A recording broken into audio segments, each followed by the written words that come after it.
All in Sports Network. We love sports. It is Saturday, September 13th, right here on your daily fix for all things Texas Longhorns. I'm Tanner Carlson. That is Jake Jimerson. And this is All In Horns, presented to you by Rogue Sports Network. The University of Texas beats the University of Texas El Paso 27-10 in an ugly, very concern-worthy game, I guess, would be the best way to describe that. A lot of concerns popped up in this game. A lot more concerns popped up in this game than in week one, and especially after week two. Thought we were progressing in the right direction. We were going like this, then we were kind of upward trajectory, and now it almost is like a 90-degree downward turn. Not to hit the panic button, but the panic button is right here next to me. I mean, it's on my desk. I'm looking at it, and the case is open, and my hand is over the panic button. It's not going to hit it yet, but that's where I'm at, Jake. Yeah, I mean, the panic button for the offense is been hit for me now. Arch Manning is officially a conversation of what's going on. Yep. 11-25. Quarterback is a legit concern. I thought I hate to say this because normally I'm the one who goes don't say this stuff here, but I thought Sark should have sat him down for a couple possessions. Maybe just let him watch the game. I think that would have created so much more negative in terms of. I mean, that's what we saw last year when Quinn sat down. That's against Georgia, not against UTEP. That's a big difference. Yeah, I mean, how much more negative can it get than 11-25 for 114 yards, a touchdown, and a pick? That stat line makes it as negative as it can 10 straight incompletions in the first half. And I think what's frustrating is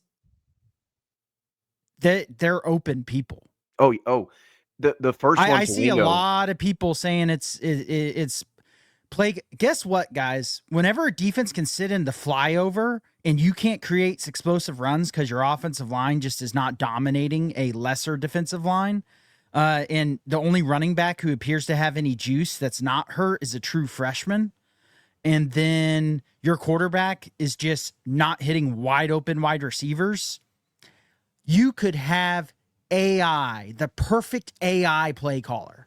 Just the best artificial intelligence that doesn't exist. 20 years from now, AI calling your plays, and your offense would suck. I mean, that's just the bottom line.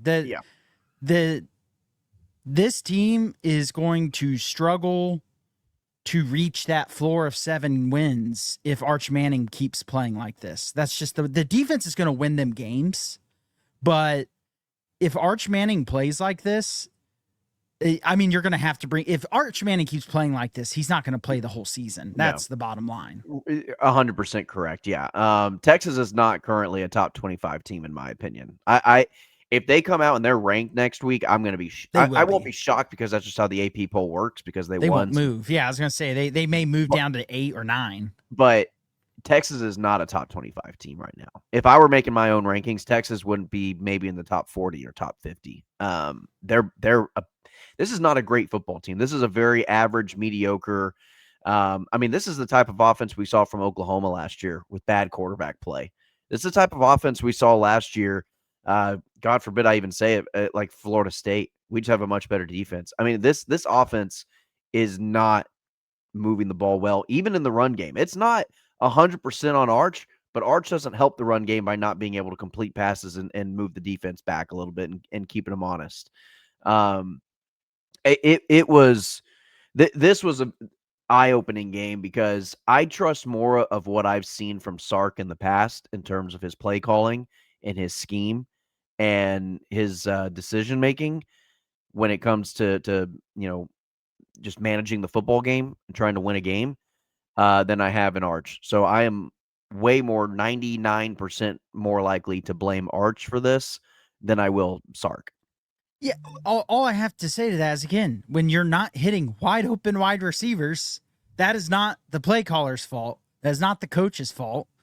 And I guess if you want to sit there and now say all of a sudden Sark can't develop quarterbacks despite his very long, history of developing quarterbacks, you saw Quinn progress massively from year to year to year. Arch Manning's in his third year in the program. I didn't expect him to come out and win the Heisman this year like some people did, but I expected him to be pretty good. I expected some early struggles, but I expected that against Ohio State. Last week he looked better, but still not great. And then this week was Ohio State 2.0. I mean, it was worse, obviously. Yeah. He continues to not be able to connect with Wingo. Wingo ends up being your leading wide receiver, ironically enough, with 3 catches for 32 yards and a touchdown. But and they have a problem if you want to question anyone's development right now, I have questions about Kyle Flood at this point. Because that offensive line last year, yeah, they had 4 guys go to the NFL, but it didn't feel like they ever reached their potential against top teams. Georgia and Ohio State.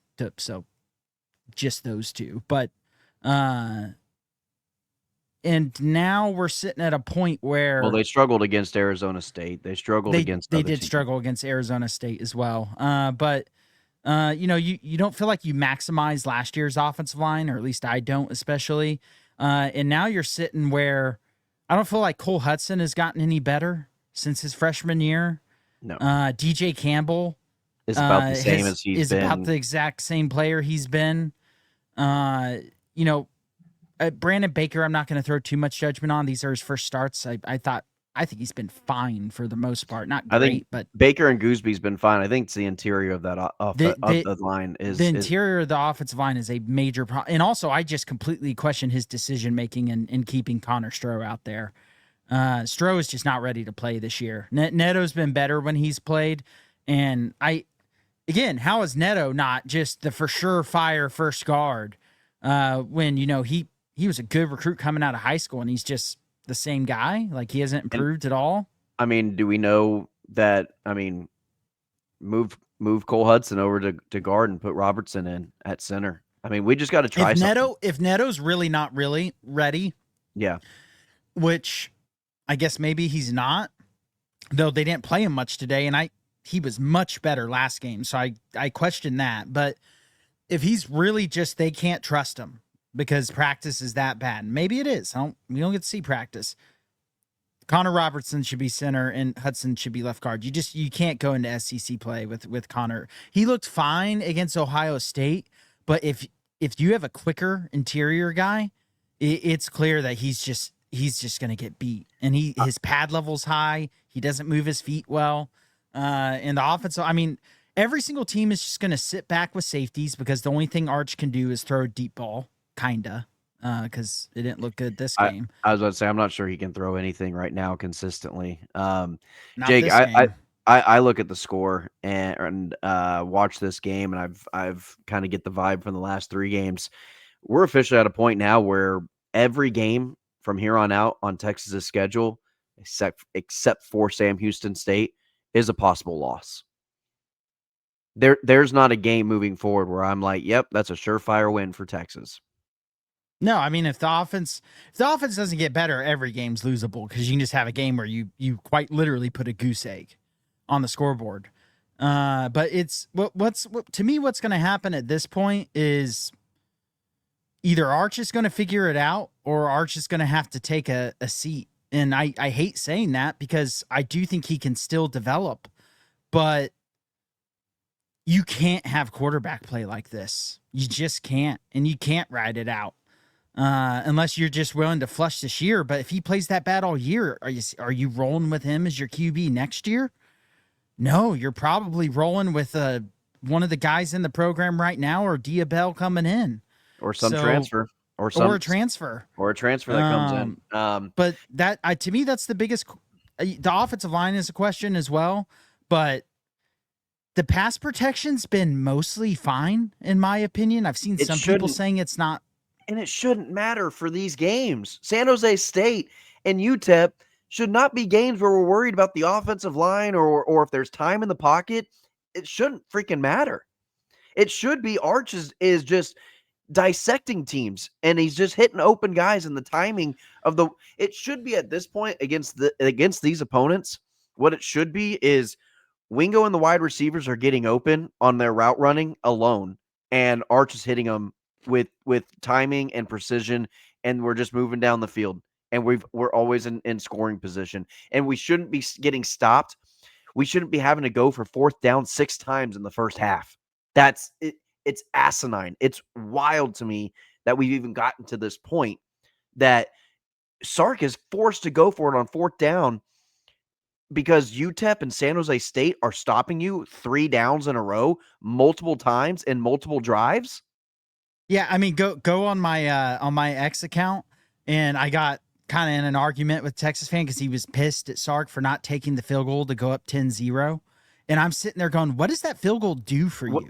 What Well, does it you do? go up 2 possessions and then you can roll from there. And I'm like, that's not how that works. They don't just magically figure out how to play off. Like, he's just trying to somehow find a way for them to find rhythm. But Yeah. when your wide receivers are open and your quarterback just can't hit the pass, I mean, Wingo he keeps doing these routes over the middle. He sits down, he's wide open, and then Arch just throws it like Uncle Rico and misses it. I'm at a point, Jake, where I am highly concerned of the results of this season, and not just wins and losses. Moving past this, if guys get frustrated enough, they'll transfer out. You'll lose a Ryan Wingo to the transfer portal. You're going to lose guys to the transfer portal if the offense stays like this, and they're like, man, we got to go somewhere else. We got to go play at Florida State with Castellanos. We got to go somewhere else and shine, because and I understand, like, you still have Sark, and Sark should be able to retain that talent. But if you don't have a quarterback to get these wide receivers the ball, they're going to hightail it out of there. You're going to get other recruits that are not going to like to see the lack of development on the offensive line, and they're going to flip. You got your 5-star right now, James Johnson. He's getting looked at by Miami and Florida right now. He says right now he's fully committed to Texas. That doesn't necessarily mean that that's going to stay forever. Yeah, he's a D tackle. I feel good about that. But yeah, I mean, I'm not too worried about that yet. I think it's too early for me to worry about that. Might a big name transfer after the season? Yeah. Is Texas going to have a hard time filling that with someone? No. Especially in the NIL era. They're just not. They'll bring in a different quarterback if it really comes down to that, and everyone will get hyped up about that person, and then the hype machine will roll. I mean, that's just how Texas will work in an offseason. They went 5-7 and retained key guys and brought in a top 5 recruiting class. One bad season after going to the playoffs 2 years in a row is not going to completely destroy the entire program. I'm not going to that point, but I am saying there's going to be key guys that there's going to be not a rebuild, but there's going to be a major reload. There's going to be a major reload if you needed to restock at quarterback, or if you need to restock some wide receivers or even offensive linemen. Which honestly, the offensive lineman might need to be reloaded. I was about to say, if the offense ends up being this bad all season, a major reload's needed anyways. So you're right. I mean, you're right. Yeah. I'm not going to worry about end of season stuff yet. I mean, right now the hope is that things just all of a sudden click, and things look better. Like Georgia today on offense. Georgia looked pitiful on offense this year, and then against Tennessee they go off. Maybe it does take going into the swamp. Maybe it does take a Red River rivalry game to have weirder that things click. happen in college football with the team just clicking. It's weird, but this team seems so far off from that. It just seems so far off from that. And I think that's a horrible strategy of, well, maybe we just click. I think that's that's not the coach's strategy. I'm saying as a fan right now, all you can do right now is sit there and hope for that. Because otherwise, it's just not going to be that good of a season, and it is what it is. Yeah. I mean, what are you going to like? I guess some people are going to sit there. Well, then you fire the coach. I'm sorry, you're just not going to drag me on that. I'm not going to jump on that train. No, Sark is here to stay. Yeah. I mean, if you're really ready to fire a coach after 2 playoff seasons, after over a decade of mediocrity and shuffling through coaches, not only head coaches but positional coaches, coordinators, and everything, if you're ready to risk going back through that cycle, you can sit over there on that train. It's not going to happen. You're not going to get your wish. I'm going to sit here and trust that things will be fine long term under Sarkisian, but in the short term, yeah, I'm worried this season could be ugly. Yeah. I don't mean, think they're going to beat OU right now. I don't think they're going to beat A&M right now. They're not going to beat Georgia. Arkansas will be tough. Mississippi State scares the crap out of me. Vanderbilt's playing really good. We'll see how good they really are tonight whenever they take on South Carolina. But the one mutual opponent that they did have, Virginia Tech, Vanderbilt handled Virginia Tech easier than South Carolina did. Now they play them tonight, so that'll be an interesting to see. But man, I can't tell you right now that I'm just a shoe in all in that Mississippi State is an automatic win. I don't think I look at a conference game right now and just think Texas is going to win that one, or will be heavily favored in any of those games. Yeah, I mean, I'll put it this way: I was pretty much ready to spend $1,400 to go to Texas OU this year. I'm probably sitting there now going, I'll probably wait until next year. As of right now, I mean, I'm not going to pay that amount of money to go watch. Unless we see in a 3-week span between Sam Houston State bye week and Florida that there's a complete turnaround.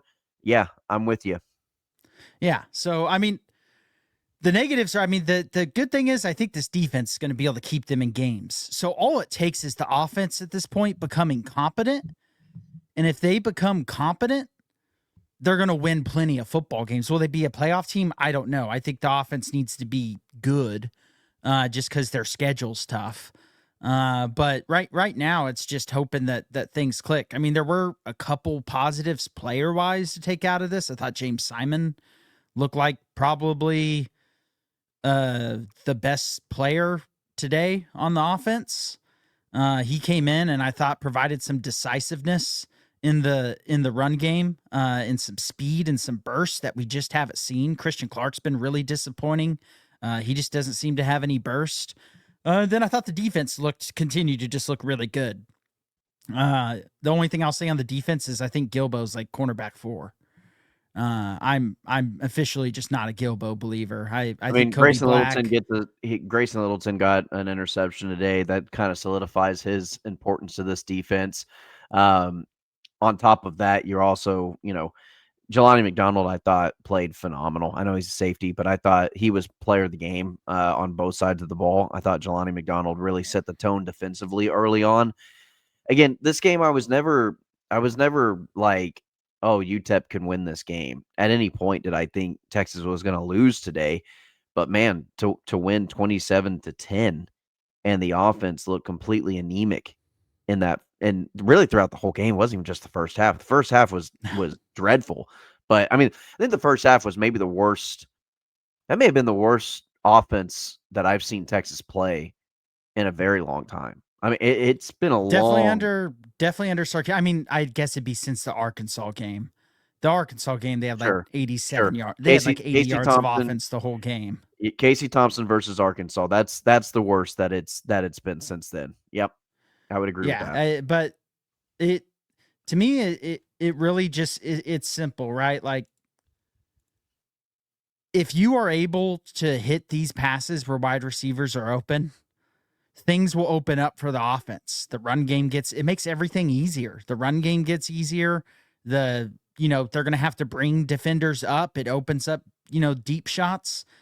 So until either Arch can start hitting those consistently, or you bring someone else that can, this offense is going to continue to struggle. I think the offensive line will get better as the year goes on. I don't think they're going to become dominant all of a sudden. I still don't think they figured out their best 5. I wouldn't be surprised if we see a shuffle, which I don't even know if Hudson's healthy, by the way. Sounds like he's hurt. He went to the medical tent for quite a while. CJ Baxter got hurt today. Christian Clark got banged up today. Things are just feeling down, but at the same time, they still only have the one loss. If they can just find a way to make things click come Florida, I think it's not it needs possible to turn the season around. And what's really hard is what I saw Sark doing today is what I actually really appreciated. He tried to almost change the identity or find an identity for this offense, which is he's desperately looking. He is. Like, you can see it in the play calling, like running the ball. Like, let's establish the run game. He went to it early. He went to it often. Really stayed consistent with the run game all game long. Hey, let's pound the rock. Let's be the more physical team. They just could not do it on the field. The offensive line couldn't provide that physicality. I thought James Simon did good, but man, he's not like the bruiser type running back that's just going to maul people down. I mean, Jarrett Gibson was useless. I thought I didn't have any impact on the I game. mean, Simon still only ended up averaging 3.9 yards a carry. I thought he looked better than that, but that's just, I mean, that goes to your offensive line's not playing great.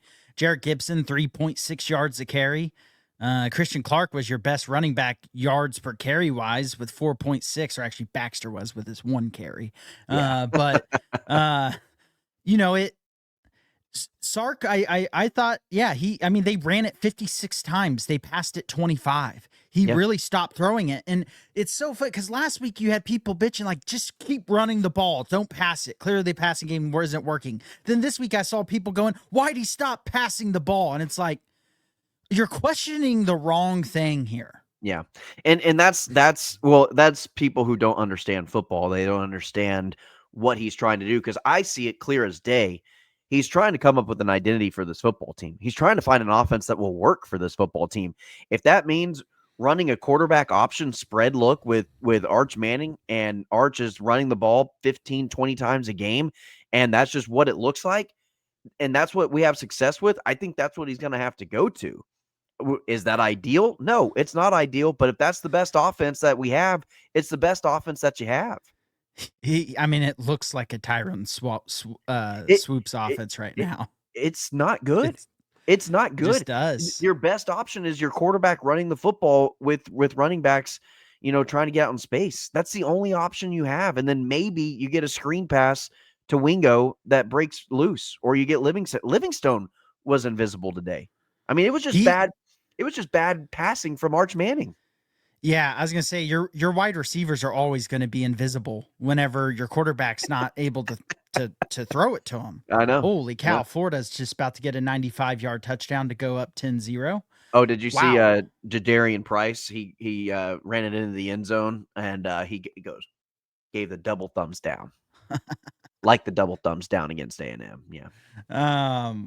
Oh no, it called back for holding on Florida. Oh, that's live commentary here. That seems like pretty I think that's kind of where Florida is, unfortunately. It seems like anytime they do something good, they do something stupid themselves that hurts them. Arkansas also giving Ole Miss a game right now, 14-21. Yeah, I mean, I guess right now in the SEC, what? I'll tell you what, the SEC might suck this year.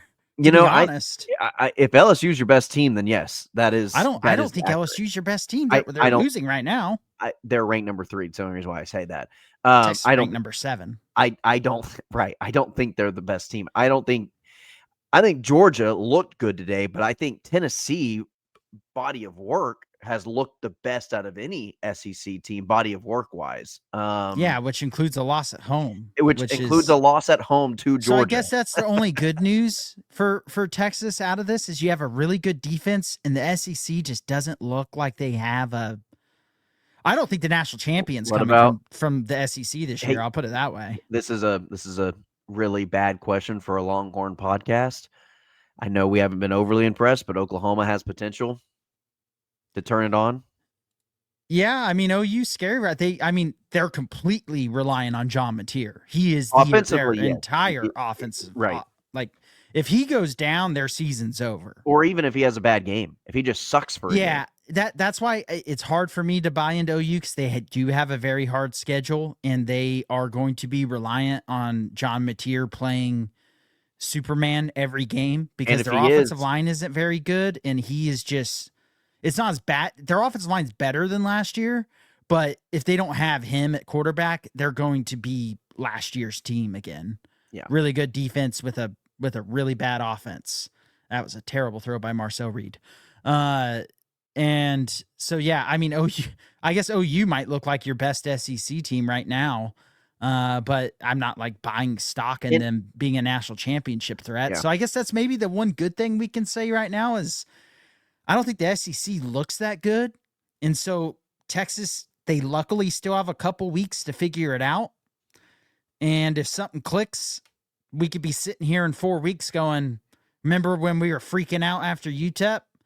Or we're going to be sitting here in a couple weeks just going, this isn't going to be the year. Yep, it's just not it. Yeah, no, I agree. Hey, Jake, let's go ahead and talk a little underdog. And I have done okay on my entries today. I'm probably a little 50-50, to be completely honest with you. I did win on my parlay with or my entry with Wisconsin and Alabama, where I had Ryan Williams over 5 receptions. I had the Wisconsin wide receiver lower than like 75 yards. He had like 4 yards receiving, which that was an easy hit. And then had I had Ty Simpson over or higher than touchdown and a half. So that hit for me. That was probably my best entry of the day. But that's why I'm keeping an eye on this Texas A&M Notre Dame game. The game that I like higher for Concepcion. If A&M has success today, Concepcion's going to have to be a part of the offense. Marcel Reed using his legs, not his arm. We just saw an interception by him. So I would like to see him continue to maybe run the ball and not throw it as much.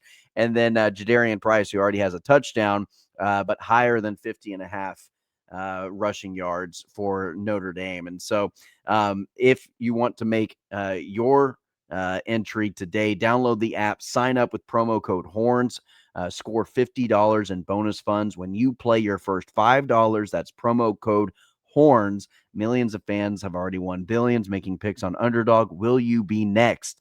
Again, download the app, use promo code HORNS. Let's see Jake's entry for more so tomorrow. Yeah. I was kind of looking through college tonight, and I was like, I just don't feel good enough about some of them. So I went with tomorrow.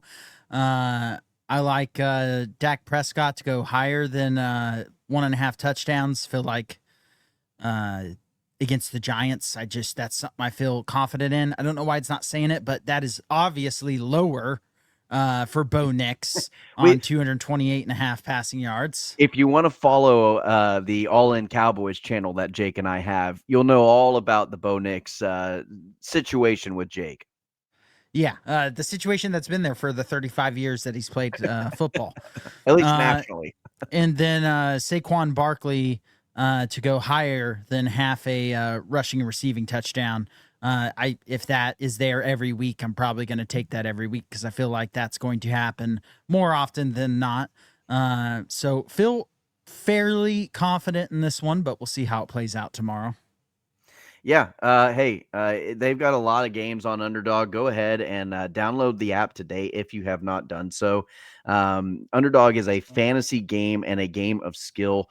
And so, again, use promo code HORNS to score $50 in bonus funds. Must be 18 years or older to play in Texas, 19 years or older in Alabama and Nebraska, 19 in Colorado, for some games, 21 plus in Arizona, Massachusetts, and Virginia, and present in state where Underdog Fantasy operates. Terms do apply. See assets.underdogfantasy.com/web/play and get terms for details. Offer not valid in Maryland, Michigan, Ohio, and Pennsylvania.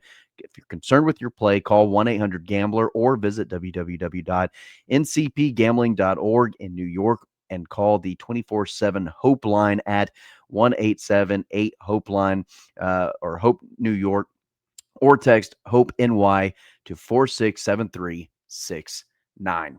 All right, that's going to do it for today's episode. Again, please like, share, and subscribe. Sark did give an update just real quick. Okay. Sorry, this just came out. Yeah, no, that's fine. That's breaking news. Hamstring injury. Hamstring injury for CJ Baxter. Severity not unknown. It's a hamstring. I think it's safe to say we don't see him again until Florida. At the very earliest. Yeah. With it happening today, he'll probably be off next week, the week after. If it's not too severe, I imagine he can come back, for Florida. That'd be 3 weeks of no games. Yeah. But We'll see. He's definitely someone they need back. I mean, luckily, you imagine you're going to get Trey Wise. I mean, Trey Wisner would be playing because this injury is from camp, and he played Ohio State. They're sitting him to be precautious. I imagine Wisner's not playing till Florida because why bother playing him next week at this point? You're going to win next week, and it may be a similar score. You got to keep as much firepower as you can for going into the swamp because at that point, you feel like the Florida game is probably going to be the season. It's going to be very indicative of how the season's going to go. Yeah, and that's what I mean, is if you go in there and you win that, and you find a way to win, you feel like the confidence for a young team could get rolling. You go in there and you lose that, and you feel like the frustration's probably going to take over. Yeah. And again, hey, fans, if you're watching this, if you're listening to this, I would expect don't put your expectations too high. Keep your expectations pretty mellow, because I don't see the passing offense getting too much better than what we've seen over the last 3 weeks. Again, unless there's a flip that switches, and as we get through the season, maybe Arch just gets more comfortable. Maybe that's the case, and it looks a little bit better. It's strange to me that we saw what we saw last year against Mississippi State and UTSA and UL Monroe, where it didn't look like this. We saw flashes of greatness, not full games of 10 incomplete passes in a row against UTEP I don't think that'll be done against UTEP all season long. Yeah, I mean, you can sit there and say, well, those teams weren't good. Well, neither is UTEP. So neither is San Jose State. And the thing is, just look at his throwing motion just looks off. And I guarantee you, Sarkisian didn't change his arm mechanics from last year. That didn't happen. This isn't Malik Murphy where you had to change his throwing motion. Yeah. Something's not right, and I think it's mental. It has to be. I mean, I guess it technically could be a physical injury. If he was really physically injured and playing this bad, there's just simply no way Sarkisian wouldn't come out and say he's hurt, he's sitting this week. I just don't believe that he would. I don't believe that either. What I think it is, Jake, you know how sometimes free throw shooters, just their mechanics are a little bit off. Sometimes, it can be a kicker. Their kicking mechanics are just a little wonky for whatever reason. When you swing a golf club, if it's not consistent, it's going to be all over the map. I think right now his swinging motion, for lack of a better term, his throwing motion is just off for whatever reason. It's just uncomfortable and it's just off. And he just needs to find his swing again, and that's what it is. And yeah, I think it's mental too, because sometimes he's just feeling pressure that's not there, and he'll kind of like shuffle. That first incompletion to Ryan Wingo is the perfect example of what you're talking about. He thought there was pressure from Gooseby, and there just simply wasn't. If anything, maybe he could have stepped up just comfortably one step, delivered it. Instead, he like steps up, and then he just Uncle Rico's it. That's the only way. I sent you a gif of Uncle Rico during the game. It looked the exact same as how he was throwing it. And even the dump offs don't look comfortable, and they're late. That's the other thing, is there's nothing coming out quick. And that's not because they're not drawing up quick passing plays. Cause he's just there was a fourth down early in the game in the red zone where it was the play where he rolls out and then rolls all the way back and then throws the pick. When he rolls out, Livingston is wide open for a first down. Yeah. He looks at him and just doesn't throw it. And that tells me that he was like, I'm going to miss that pass. Or it's, I have to get it to Wingo for a touchdown. I have to score a touchdown here. When he's in the red zone, it looks like he's thinking about running first. And guess what UTEP did? They contained, and they had spies in the red zone. That's what every team is going to do, because Arch just looks like he's not even looking to throw the ball in the red zone. And it's not because people aren't open. I've gone back. I'll watch the film from this game again, just like I've watched it from the last 2 weeks, and there's guys open. It quite simply is quarterback play. The running game needs to get better. That's a separate issue, especially in explosivity. It just feels like they get 4 yards a carry, and that's it. Like, they are just 4 yards a carry. That is what they are getting, and that just doesn't work. You always say you want to average around 4, but you're figuring in some explosive runs and then some not explosive runs. What's insane to me, Jake, is when you play San Jose State, when you play UTEP, you expect Texas to have some big explosive plays in there, and it just in the run game. And I don't know if we've seen a run over 25 yards this season. We haven't seen a run over 20 yards this season by a running back. The longest run on the season is the Arch Manning scramble last week. Yeah. That's you can see it in the play calling. Sark is desperately trying to find any type of identity for like the team. said, He's trying to help them. I think he was really trying to get the offensive line confidence in this game, and the offensive line just did not deliver for him. Yeah, it's player execution is 100. I mean, like I said, I'm putting 99% of this on the players and 1% maybe on the coaching staff. Yeah, I mean, I'll sit there and have an honest conversation about Kyle Flood's development because to me, he hasn't maximized anything in any year. I'm not worried about Sark from a development standpoint. I think the running back room's kind of just wonky because you've had so many injuries. That's just 2 years in a row where you just can't have any consistency. Yeah, and you've had changes at running back coach, so it's hard to say much about what's going on with the running back room. And the wide receivers, I just think, get an incomplete grade, ironically, because you have a quarterback right now that just has the yips. And so hopefully at this point as a fan, truly all you can do, you can sit there and you can freak out and bitch and moan. I mean, we've done a little bit of that. I get it. Do it. You got to get it out. Get it out of your system. Get it out of your system. But really all you can realistically do right now is just hope the offense finds a way because you got a really good defense. So if the offense can find a way, they could still end up reaching great heights this season. I don't think national championship, but they could reach playoff contention, still if the offense can be good. But if they can't, this is just going to it's going to feel like a terrible season because the standard is just higher now for Texas football after the last couple of years. If we have similar play from the offense and from Arch Manning in the first half of the Florida game, like I'm talking Sam Houston State next week. Obviously we have a bye week and then we have the same offense within the first half of the Florida game.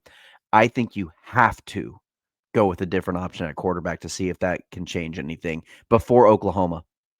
It's got to be before. You have to have an answer before Oklahoma. You can't go in there thinking. I don't know who it is. I don't know if it's Caldwell. I don't know if it's Trey Owens. I highly doubt it's KJ Lacey, even though that is now the popular name with the fan base because he's a freshman. It's the name they know. But Matthew Caldwell got in at the end of this Texas game. Hey, got some wheels. Got like a 15-yard carry or something like that. So I mean, nothing else. But I just think you have to have and you have to know with 100% certainty who you're going with going into that Oklahoma game. Yeah, I mean, if you sit in that, hypothetically, because I still have hope that Arch can be what we all thought Arch would be. The button's out, my hand's over it. But yeah, I mean, this game is worth the discussion being had of if you get to that point, I think you have to. And if that upsets him or the family and he wants to transfer, at that point, you just have to live with it. Because you can't just roll with him this season if he's got the yips and can't complete more than 50% of his passes. And if they're a football family, they can watch his play and realize, you know what? He's not the best quarterback out there. Yeah. If they're honest with themselves, if he's honest with himself. One more game with Sam Houston to have a game that gets the confidence going, and then a bye week. Thank goodness there's a bye week in between there. And then you go into the swamp, and then for me, the swamp, that's the game where I'm going to be making decisions in my mind of what the future of this season and what the future of next year could look like, not from who's coaching it perspective, but from what players might potentially be around. Yep. All right, that's going to do it. Hey, like, share, and subscribe to the channel. We appreciate the support. That is our immediate reaction. Not a great one, but a win is a win is a win is a win, and we'll take it when we can get it. But a lot of questions have been unanswered, and hopefully we get some answers within the next couple of weeks of what this Texas Longhorns team is going to be all about. That's Jake Jimerson. I'm Tanner Carlson. As always, ladies and gentlemen, hook 'em.